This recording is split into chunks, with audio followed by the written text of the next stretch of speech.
hook. They said Princess Edeora once slapped a palace guard for not bowing fast enough.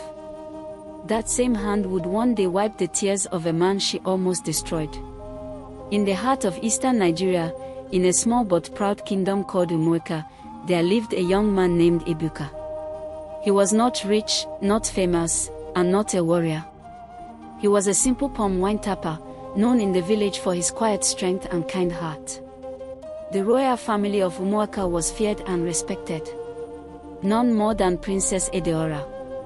She was beautiful, no doubt, skin like new clay, eyes sharp like a hawk's. But she had a temper. People called her Nwani Oku, the wife of fire. She insulted elders, mocked servants, and once poured hot pepper soup on a maid who served her cold yam. Still, Ebuka fell in love with her. It happened on an ordinary Tuesday. Ebuka had come to the palace to deliver fresh palm wine for the king's evening drink. He took the back path, as servants did, when he heard shouting. Then, crying. It was Edeora. No one else was around. Something in her face was different. Not angry. Just lost. That day, she didn't see him. But Ebuka saw her, really saw her, for the first time not as the wicked princess, but as a lonely girl trapped in a gold cage. From that day, Ebuka started to notice things. How she always ate alone. How even the palace dogs avoided her. How the queen, her own mother, only spoke to her in public. Edeora had power, yes. But no love.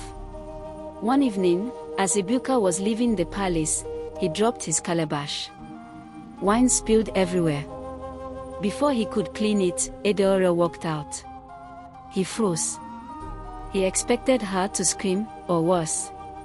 But she just stared at the mess. Then she did something no one expected. She laughed. "You're the first person in this place to make me laugh," she said. From that day, she called him Topper, her nickname for palm wine tappers. They began to talk, at first in secret. He told her stories of the village, of the stream where children swam, of moonlight dances, and market days. She listened like a starving person at a feast. But people noticed. The king warned Ebuka to stay away. The villagers whispered, "How can a man like him think of a woman like her? She will ruin him." And they were almost right. One day, after a heated argument with her father, Edeora stormed out of the palace and ran straight to Ebuka's hut. She wanted to leave everything behind. Her title, her name, her crown. But Ebuka said no. "Princess," he said gently, "you cannot run from who you are.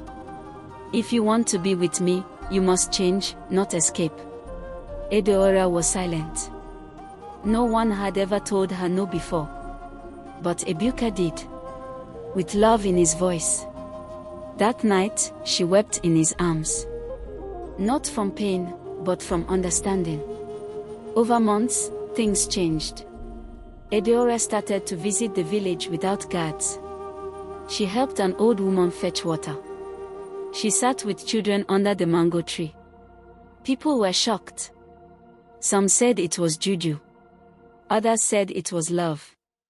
She apologized to the maid she once banned. She learned to cook okra soup and even danced at a village wedding, barefoot like the rest of them. Eventually, the king saw what was happening. He invited Ebuka to the palace, not as a servant, but as a guest. A year later, they married. Not in the palace, but in the village square. The princess wore a simple wrapper, and Ebuka wore his best sandals. They ruled Umueka with wisdom and kindness. And every evening, they drank palm wine together, smiling like two people who had found home in each other. And so, the hand that once slapped a guard became the hand that built a kingdom, because of love that dared to be honest.